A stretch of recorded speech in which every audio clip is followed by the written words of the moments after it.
Greetings, Welcome. everyone. We'll let some folks in the room in just a sec. We'll get started. So give it just a moment as people are logging in. Welcome.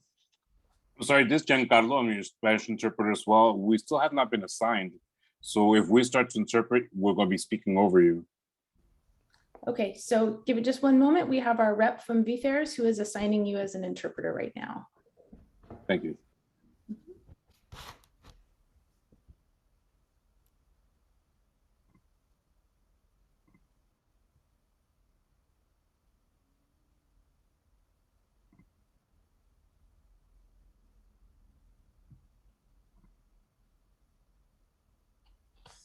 Hello and welcome to Access Achieves Now What? An Introduction to Embedded Instruction for Early Learning California. I'm Kristen Brooks, Executive Director with the Supporting Inclusive Practices Project and your moderator for this session.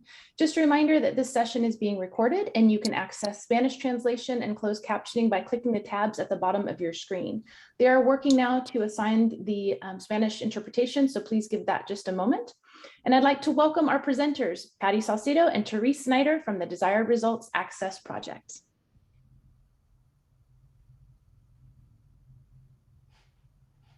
All right, let's go on to the next slide.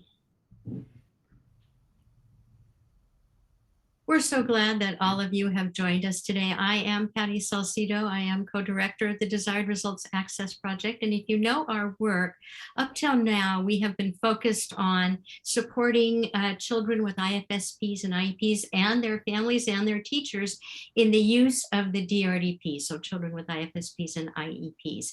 Now our work has taken a next step. We are now assisting all of you in early childhood to use those DRDP results for planning, including planning instruction.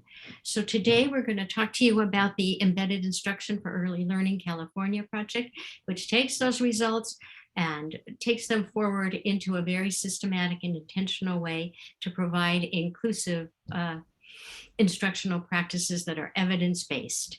And now it is my pleasure to introduce Therese Snyder. Thank you so much, Patty. A little bit of housekeeping, everybody. What we'd like to be able to share with you are resources and handouts for today's session. In addition to the PDF that you have, we'll be dropping in the chat a way to be able to navigate over to our Padlet, where we've filled it up with some resources that we know you'll be interested in learning more about. So you can activate the QR code on the slide. In addition, if there's questions that pop up, we've got Patty as our secret agent ready to work in the chat. And if there's some tech problems, please do a direct message to Kristen and she can help us out. Alrighty, so we know that California Department of Ed and the Special Education Division are fully committed to working to provide the necessary organizational supports to promote child learning outcomes for all children. So we know with access and infrastructure supports, children do have a seat at the table. They've got a seat at the sandbox. They're at the snack table, across the day with their peers in inclusive classrooms with committed teachers. Our goal with Embedded Instruction for Early Learning is mission participation possible. So what we aim to do with our Tools for Teachers, professional development and coaching package, if you will, is to ensure that teachers feel supported to maximize children's learning by teaching in those settings where and when the skills are needed for meaningful and genuine participation for children. By design, embedded instruction is an effective approach to increase the participation of young children with or at risk for developmental delays or disabilities in the general preschool classroom. So we're really hyper-focused today on participation and all that means in our early childhood settings. Let's talk a little bit about embedded instruction for early learning. If you have not been with us, Embedded Instruction for Early Learning California really incorporates multiple cross-cutting and explicit components to promote inclusion, such as, and just one more, Kristen. There we go, thank you so much. So some of the cross-cutting components that we really are focused in on with Embedded Instruction for Early Learning are child-focused practices that build upon children's preferences, their strengths, and that are meaningful for them. Using embedded instruction practices then, which are codified and informed by research, aligned to the desired results developmental profile, as a formative assessment tool that we can develop instructional plans with sensitivity to measure child progress, not just in the fall and the spring, but along the way. These practices then are intentionally designed to promote and support participation and interactions between peers with and without disabilities. So one of the most exciting components of embedded instruction for early learning is that we are able to have multi-year engagement with our participating LEAs, providing ongoing job-embedded professional learning structures that are really built into the fabric of each implementation that's designed from the point of readiness to exploring, to installing, and then fully implementing the effective practices utilizing what we call the practice-based coaching framework. That is really the driver to install high leverage practices, because we know inclusion doesn't just happen because we value inclusion, right?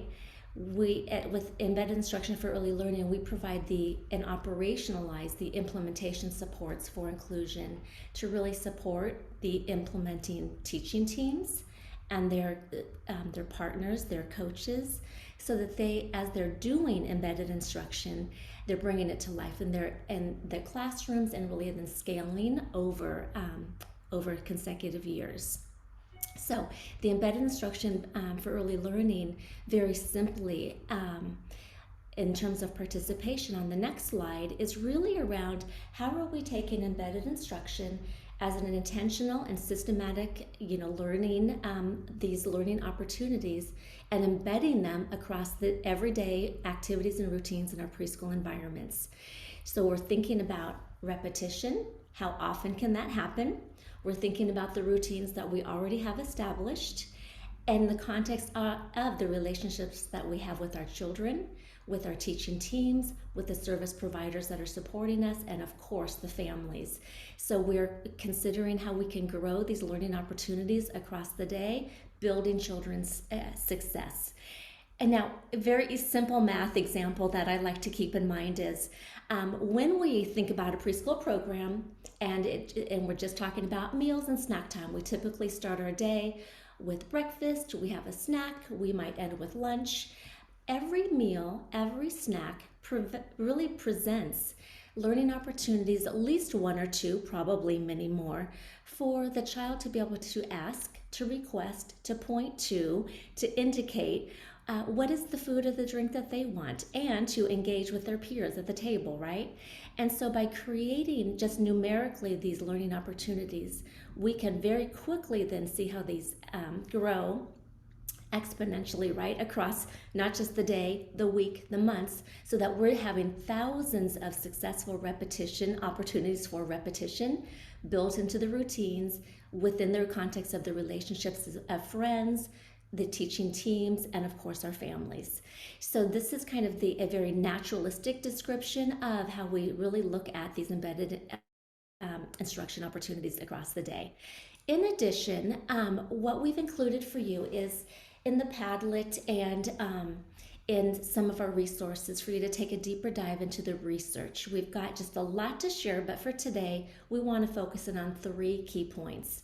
One is that in terms of positive child outcomes, research has consistently demonstrated that rather than removing a child from these activities and routines and doing specialized academic instruction, in an isolated area, for example, we can embed individualized instruction into the activities of inclusive environments, planning to enhance the opportunities for interactions, engagement, and participation, so that we're really thinking about how it does participation then really strengthen and lead to positive child outcomes.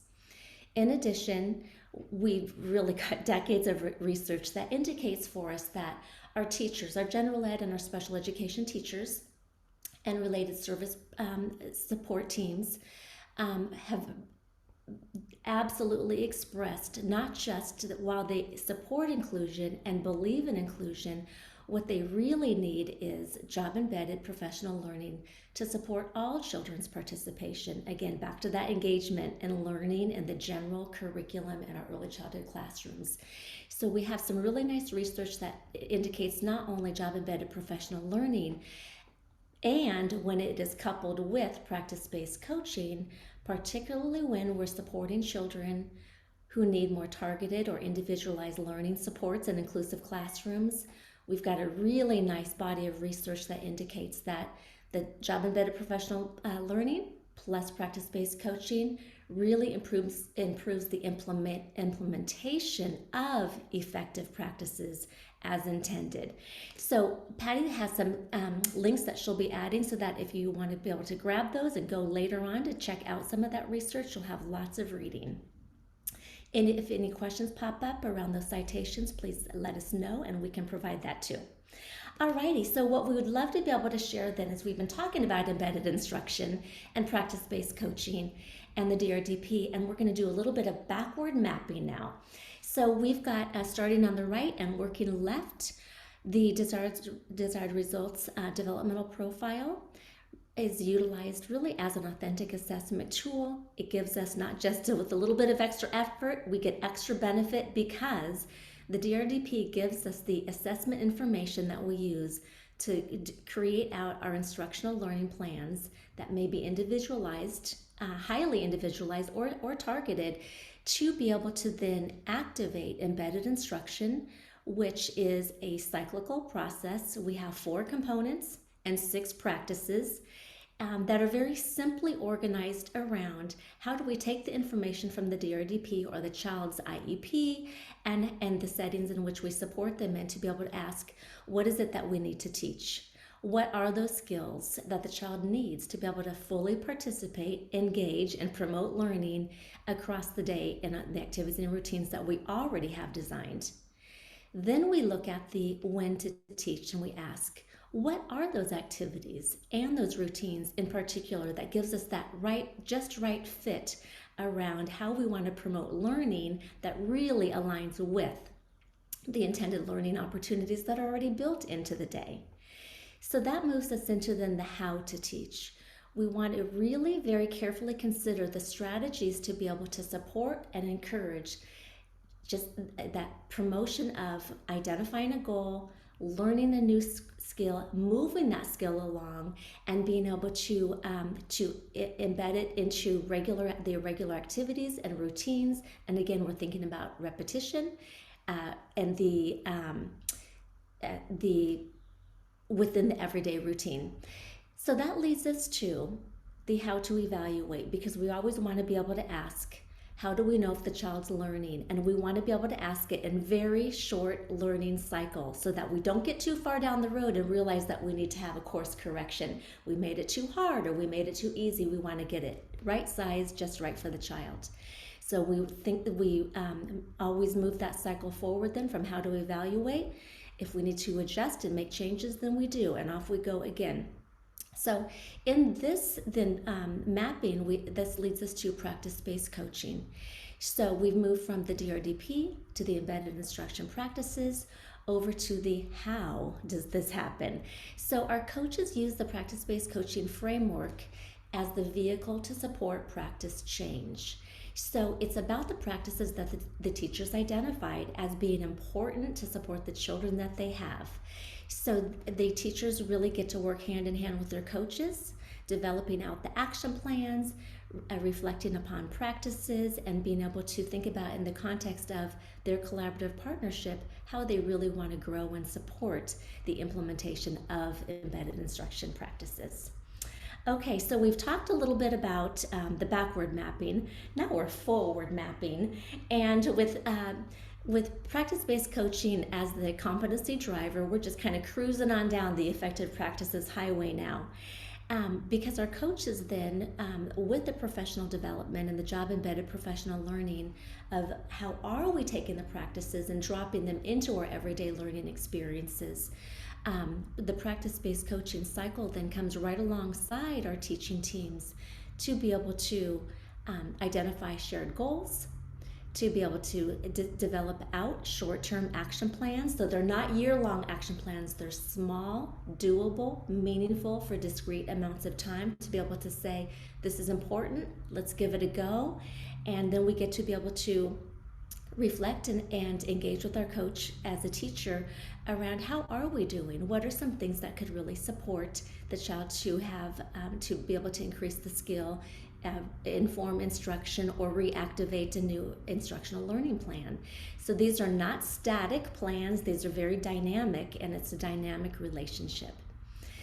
Given then for our teachers, they are utilizing then with the embedded instruction for early learning California resources that we call tools for teachers. They're using the practices, they're collecting data with confidence and competence around systematically where are we in informing and implementing the learning targets? Are we on the road moving forward, or do we need to back up and do some adjustments? So that our children are really receiving that just right information on the priority skills that have been identified for them during regular everyday activities, routines, and transitions to support their, again, engagement and learning. So we're still hyper-focused on participation. Okay, this diagram, this visual is really helpful and probably familiar to many of you as we think about this is a bottoms-up visual, and so rather than top-down, because we're starting with strengths and we're considering our high-quality inclusive preschools that already provide the most natural kinds of interventions, right? It really supports for us what we know we want all of our children to be able to know and to do. That's reflected in our early learning foundations, in our frameworks, and in our high-quality early childhood curricula. In addition, we know that what we want all children to be able to learn and participate meaningfully, meaningfully in everyday activities is around how are we developing, taking the IEP goals for highly individualized practices to take root and to grow. How are we developing out alongside the IEP and the information we have about this child, each child, the kinds of supports then that are also mapped onto the DRDP that really give us that foundational information to develop out the instructional learning plans. So let's take a look. We've done a lot of talking about what embedded instruction is in terms of the key focus and the components. Now let's take a look at how it's activated in our classrooms. So with the DRDP, for those of you who are familiar, you already know, we use the fall and the spring assessment plan to be able to, from a summative perspective, to be able to look at where were we, where are we now, and we can look at children's growth over time. With the in-between times then from our fall and to the spring, our teachers are incorporating more of a implementation science cycle of plan, do, study, act to ensure that the development of those learning plans are being implemented in very small, perhaps 2 to 4 week cycles to develop out the learning targets, work the plan, and move those priority skills in learning forward, adjusting as needed. So we've got these ongoing tight cycles of plan, do, study, act, so that the teaching teams are very actively engaged in identifying what are those priority learning targets that are important enough to teach? How does that link and align with the IEP and the activities that we want to be able to create and embed across the day, so that we can utilize the data to ask, is it working, or do we need to make any adjustments? So utilizing really that, the DRDP as our starting point. The child report is of course very valuable because we're just looking at a sample child. This is Marco. He's a preschooler with an IEP in an inclusive preschool setting. And we can use the very valuable information from the domain to look deeper into the measure ratings to really get us to and inform our very first step. What are Marco's strengths? where are the needs, and how does that really map out and align to our classroom settings, the IEP, and the progress that we'd like to be able to create for him, so that he's building relationships and having increasing his interactions with peers. So given our sample with Marco, we are going to focus in on developing out the plan. So now that we've identified strengths and needs, we're doing this the fast way, everybody, we want to be able to use that data then to inform practice change by developing the plan. So on our next slide, then what we're looking at is a zooming in image of Marco. A little bit more about Marco, and the information that's very small to read is that he, in the social and emotional development, he's playing on his own. He tends to play side by side next to his peers, but he's not interacting with them and really not initiating play, whether it's shared play or exchanging toys or turn taking. So what we'd really like for Marco then is to be able to move from the exploring later rating to building earlier, which really is how are we going to think about the supports for Marco to be able to begin playing with his peers, to begin to initiate sharing his toys, requesting toys, turn taking, staying longer and engaging with his peers, and brief back and forth interactions. So that's where we want to be able to move. So oftentimes we call that, that's the proximal, the skill that we want to be able to develop. So we're going to then break it down if we need to, if we're looking at Marco's IEP, which is he will play with peers and engage in turn taking. We often see that on IEPs.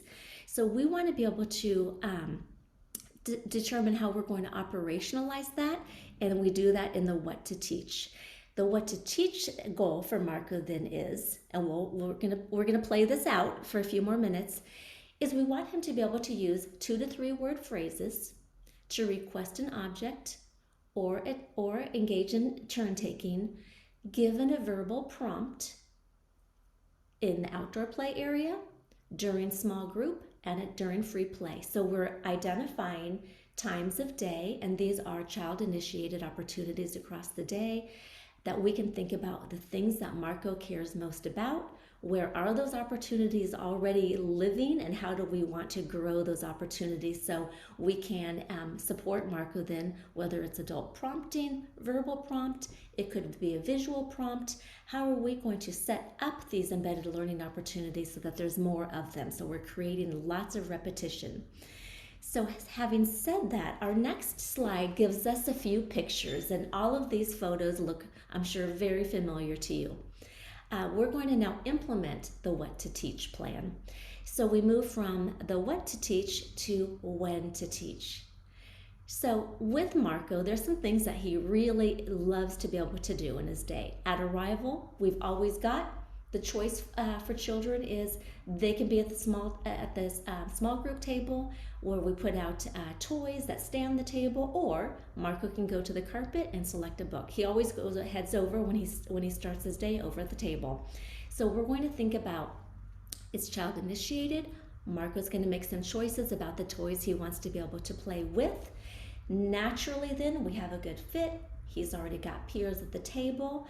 So the stage is set so that then when we consider his priority learning target, which is use 2 to 3 words to be able to request toys or turn taking, we have a really good fit at arrival. So we can ask, given child initiated activities such as, later in the morning, it'll be free play. Marco will have some choices about where he's going to be during free play. How are we going to activate and operationalize the plan for utilizing his words? What are the prompts that the teacher is going to be able to provide? Are they verbal? Are they visual? Is it just a gesture? To be able to determine how many opportunities, what are the number of repetitions where Marco will sufficiently be able to learn the skill, apply the skill, generalize the skill, so we're fading out the prompts along the way. again, at the trike station, this going outside, how are we going to engineer the environment to be able to create these opportunities? And so we've got, in terms of the child-initiated activities, we can really analyze and design and engineer these opportunities to happen, right? And so we've got more resources. Patty's going to be adding a little visual snapshot of how one of the tools for teachers that our teachers and coaches use to be able to ask, are there some things that are already in place or some strategies that we might want to consider? So the outdoor area, then we can also take a look at to really be able to refine and determine, are there opportunities for Marco to engage in turn taking? Is Marco going to need any adaptations over in the trike area? Are we going to really set up some preconditions, right? How are we going to have a traffic coordinator? Are we going to have a trike as we give out different roles for our kids to be able to take turns, wait for the preferred trike, what does it mean for all the different roles that they can have?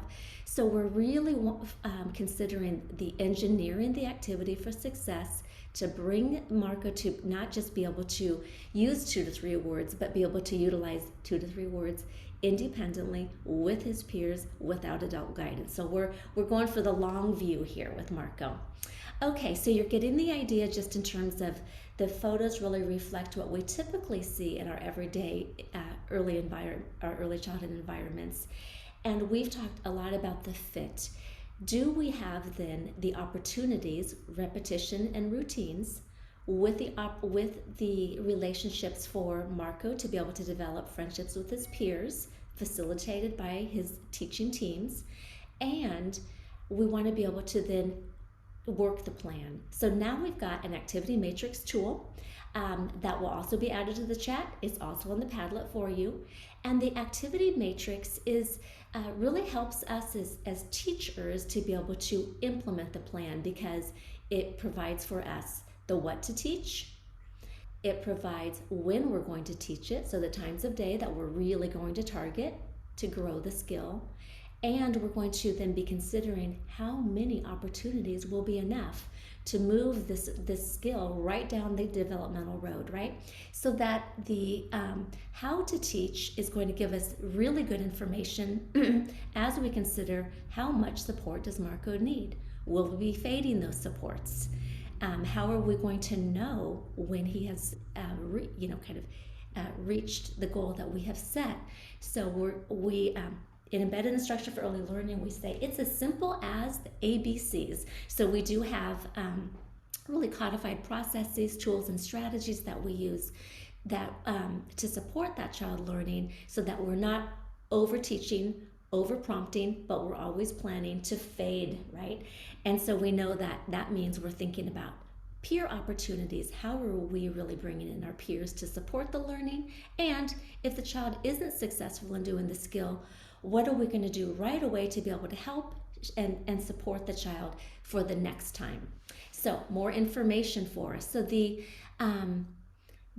child activity matrix, we often utilize these with our individual children, but we know in our early childhood classrooms, we often don't have one child with an IEP. We may have many children with IEPs, and children without IEPs who could also benefit from the same learning plan.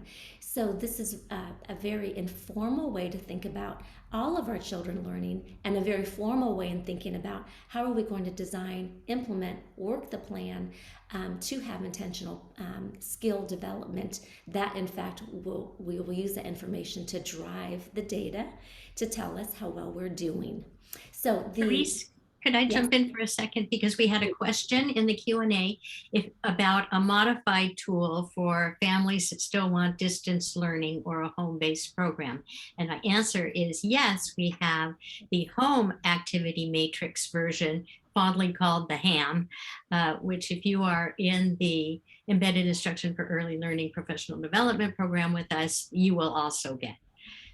And I apologize that I can't drop these tools directly into the chat. This chat won't let me put in documents, so I am just giving you links again to the slides and to the tablet. Thanks, Therese. Okay.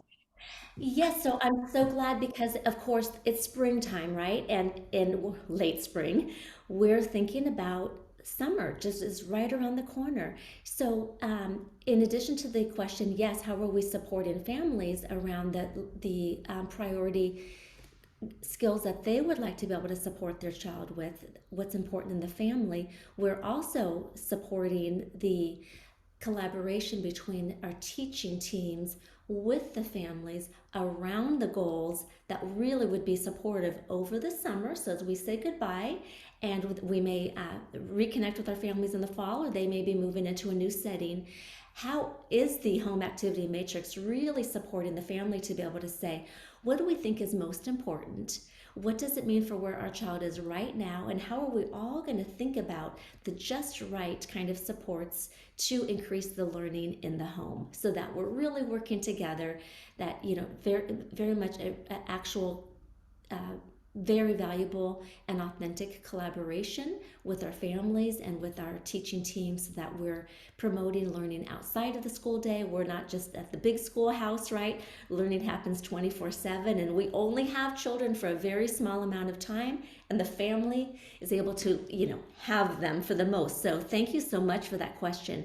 In addition to the home activity matrix that we have for preschool families, we also have one that we've utilized with our infants and toddlers. So if we've got some early intervention folks, we will be adding that to the Padlet too. So please stay tuned.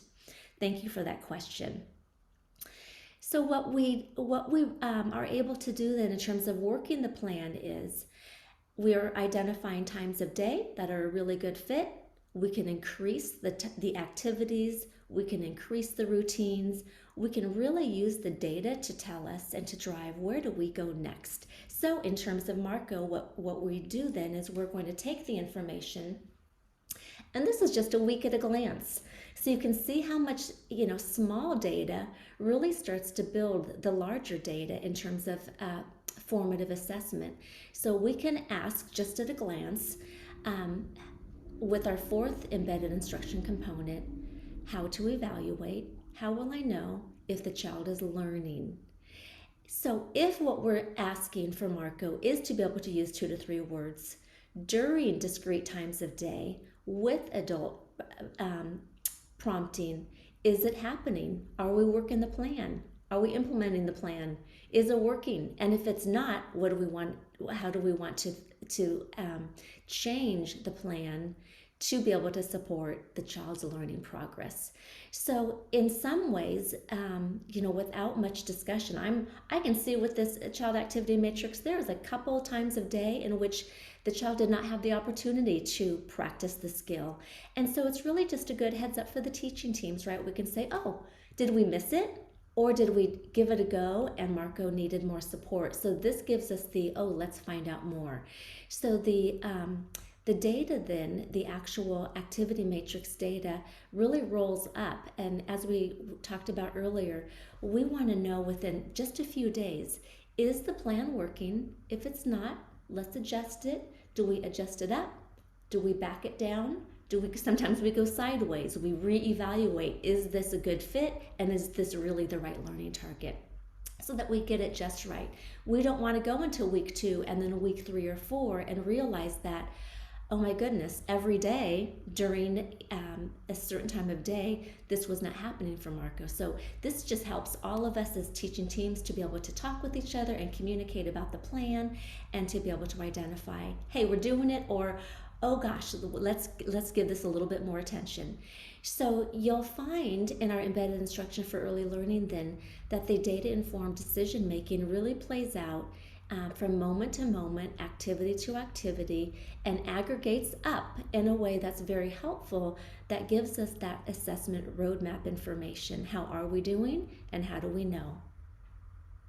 It's very simple, very elegant. Oh, and we're looking at one child activity matrix. Oftentimes in a classroom, we may have 3 to 5 children who are working on very similar skills or different skills, and we utilize the same plan. So less can be more in terms of the tool implementation. So the very fast overview of the embedded instruction for early learning assessment instruction cycle is depicted here. And so kind of back to where we started, we have our embedded instruction cyclical process of 4 components, 6 teaching practices that's supported by our coaches utilizing the practice-based coaching framework. The implementation of the activities really does begin with the what to teach. We utilize the information to determine what to teach, and this has a series of animated hits on it. So we're going to see this slide populate. Alongside the embedded instruction for early learning cycle then is that we're implementing the priority learning targets, we're working the plan, we're moving those priority learning targets and learning forward and adjusting as needed, so that when we analyze and use that data to inform the child progress outcomes, we can look at small incremental progress tracking and data-informed cycles to really be able to then provide us with the information of how are we doing and how are we supporting this child and the children. So in terms of the coaches then with practice-based coaching, they're supporting our teachers using the practice-based coaching for the kinds of things that teachers have identified. What are the embedded instruction practices that they would like to do more of, that they want to take on and to grow? So teachers' confidence, teachers' competence about utilizing the practices as intended, so that they're, often from our implementation perspective, we move from our new teachers to our returning teachers to our sustainability teachers, because the practices really continue to build with consecutive years, with consecutive practice, guided by coaching support. So our teachers continue to, walk the walk and talk the talk around embedded instruction practices, and coaches can work with teachers from getting started. It can take place with live coaching. It can be peer coaching. We can have coaching in a group. And some teachers may be in a coaching cycle for 4 weeks, 6 weeks, 8 weeks, and some teachers may receive coaching in longer periods or dosage, if you will. So the practice-based coaching then is really side by side aligned within the context of a collaborative partnership. So with the assessment instruction cycle then really then moves, and it moves forward, and it's I think if we just push one more arrow, we should see this whole slide populate with a little bit more. Oh, maybe there we go. Thank you. And one more time. This is a 3-clicker slide or a 4-clicker. Oh, there we go. It didn't pop for some reason. I didn't get to see it. That's all right though. We got excited about making this come alive for you all. So what we'd like to be able to share then in terms of our embedded instruction for early learning participants, we have been working in California for over 7 years. So we're entering into year 8 next year. Our participants, which include our local coaches, our teaching teams, are engaged in multi-year ongoing job-embedded professional learning that can take many forms across the school year. That includes things like, with the visual representation on the left, the kinds of activities that we engage with our coaches around are not just practice-based coaching, what is the model, but how to really implement the model in a way that's really supportive for each and every teaching team that they're supporting. So what does that mean around the kinds of supports that the project provides? It may take the shape of ongoing coaching calls. We have workshops. We utilize an online coaching system that really provides us that just-in-time coaching feedback around how well our teachers and teaching teams implementing practices, and what's the level of support that the coaches are providing to really be able to match and be in step with their teachers. The other kinds of components include, as I identified for our teachers, is that it's the workshop is not intended to be cookie cutter, one size fits all, but really over time and over multiple years, teachers are coming in, giving embedded instruction a go, learning new practices.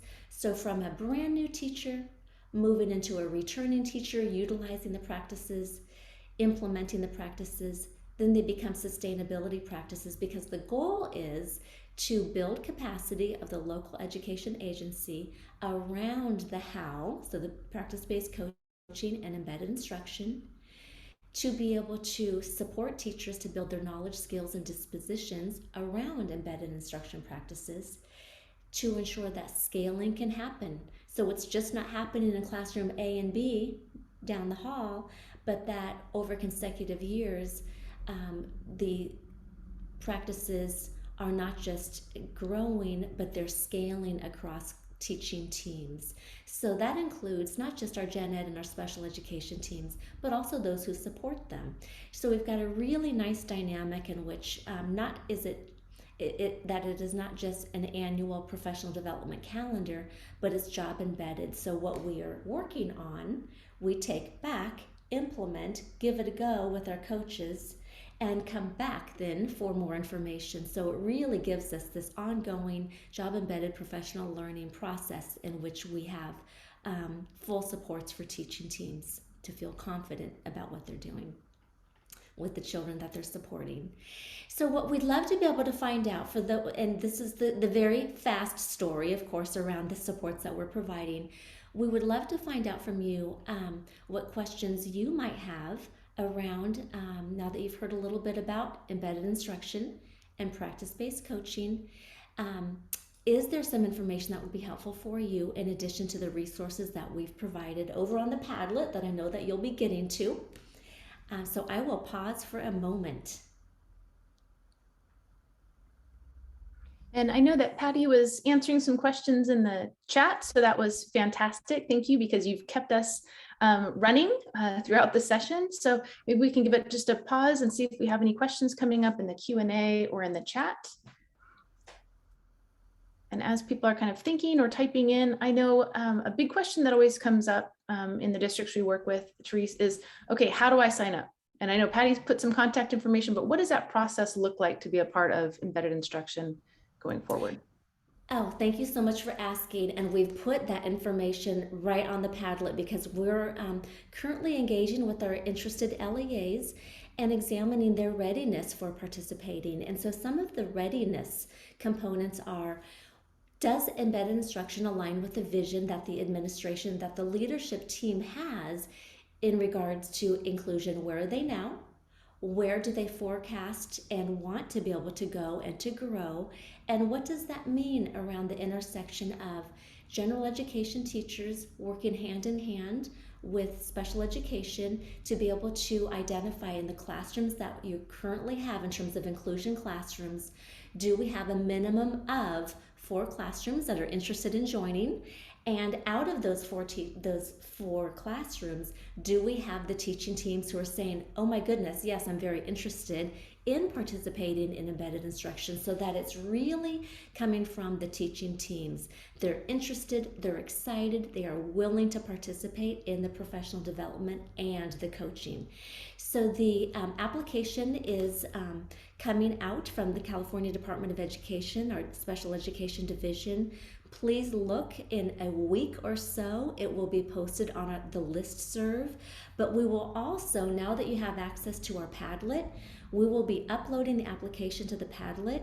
In addition to, we're meeting with interested LEAs, those folks who have said, we really are interested, tell us more. What does it mean to be a participant in a multi-year job embedded professional learning, very robust package, right?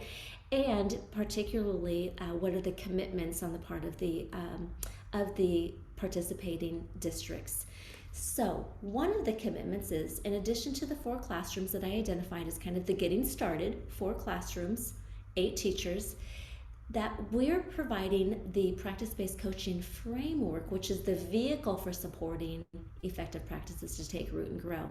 So the 0.5 FTE, and this is just, I'll stop after this one little tidbit, but a coach needs to be identified at some point in the application process of how are we really going to build the infrastructure.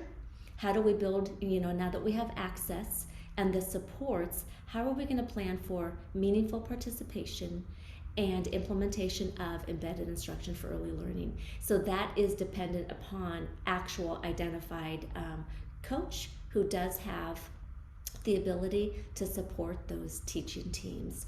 So please stay tuned. We will And Therese, can I drop in one more thing? Here's the other very sweet part of this is there is funding. If you are an IEP site that was mentioned this morning, the Inclusive Early Education Expansion Program grantee, there is funding for embedded instruction. That is one of their professional development activities listed that you can get. So that's one way to use that funding to support your teachers with stipends and to support the coach. The other way is through the Special Education Division of the California Department of Education. They will give you a grant.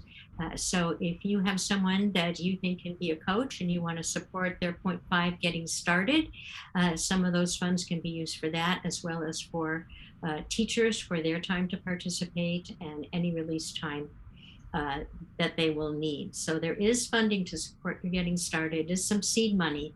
And as Therese said, we're really hoping these coaches come from your LEA. These aren't external people coming in to tell you what to do. These are people that you know and work with, who work side by side, elbow to elbow with you on working to learn the practices and implement them. So just wanted to let you know about funding. And can I add a quick plug that the districts we work with who have been involved in embedded instruction and for a very long time now are just thrilled with the support, with the process, really just with that, as you just mentioned, this internal coaching that's coming from within. It doesn't feel like it's something put on folks, but really feels like a walk alongside the process and supporting students and staff. So anyway, just huge plug, because just all positive things are being shared about your project. So I'm so glad you're able to join us today. It's been really exciting, and we are actively engaging with interested LEAs because we do follow the school year calendar. We do pick up in the fall, and that is our launch for our professional development efforts in supports with the coaches and the teachers who are entering into embedded instruction for early learning. So it is a little bit time sensitive. So what we've included, and this is on our very last slide, I just want to make sure that I talk about a few of the things that are housed there, because you may not be able to take a peek at the moment. But when you do, what you'll notice on the Padlet is not just did we put up information about an overview of embedded instruction for early learning, practice-based coaching. We've included some of the information around how would you like to move this conversation forward. We're booking calendar appointments with folks, so there's a Calendly link just to make it easy for everybody to not have to engage in 8 back and forth emails to find a time that matches your very crowded calendar. So get onto our Calendly, and we can make sure that we have that conversation to provide you with what you might need if you're interested in moving forward and applying.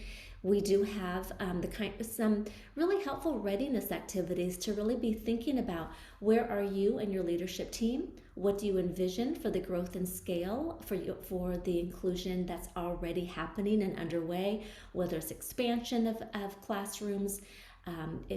So we're definitely supportive of what are the readiness activities that could be very supportive.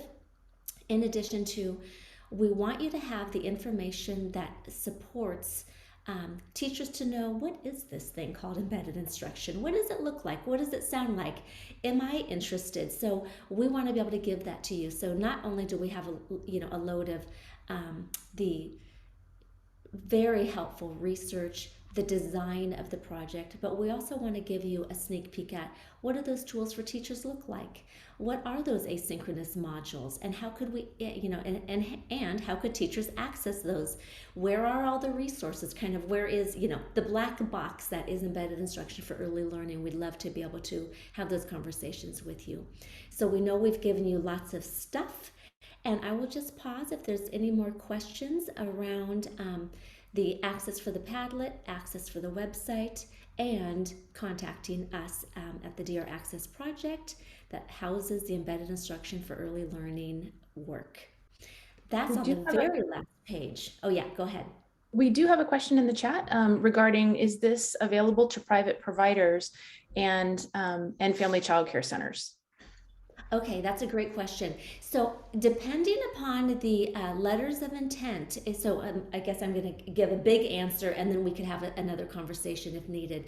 But generally, if letters of intent, and most of those conversations I think have happened in many instances around, do you already partner within your community? For example, maybe you're partnering with Head Start or State Preschool. Are there some of those community-based partnerships? That's where we have been working. And so in some cases, then we have had private preschool, but we have not begun the work in childcare at this time. I would also just like to give a shout out to Rebecca Scanlon, who is a lead implementation coach in embedded instruction, and all of the wonderful work she does in LA Unified, and a shout out to Susan Langer, who is actually part of our statewide cadre to help support lead implementation coaches. So we have a lot of support folks and a lot of people who have done this work for many years and are very expert in our session today. Jeanette Reese was a coach in the very beginning from Fresno. So thank you all for your participation in embedded instruction and helping it to be what it is. And thank you both for just incredible information and partnership throughout all of these projects in California that are focused on, inclusion. And I dropped in the chat, but inclusion isn't a thing, it's the thing, and it starts early. So you just have provided a wealth of information to really motivate folks from the very beginning. So I know we're just checking the chat, the Q&A. Again, Patty has done an amazing job of staying on top of that. So just a reminder that after this session, there's a brief lunch break, and then we move into the next round of breakout sessions. So please join us for that. And I will go on mute for any other last minute questions or comments from Therese and Patty. But again, thank you so much for joining the conference and presenting this amazing information and being a partner in this work. Thank you, Kristen, for all of your hard work and your partnership. Thank you, everybody, for everything that you do. And our valuable coaches out there and our cadre, you are embedded instruction for early learning. And we just didn't even get to talk about the amazing folks that are out there in the field. This was the very fast story of embedded instruction for early learning.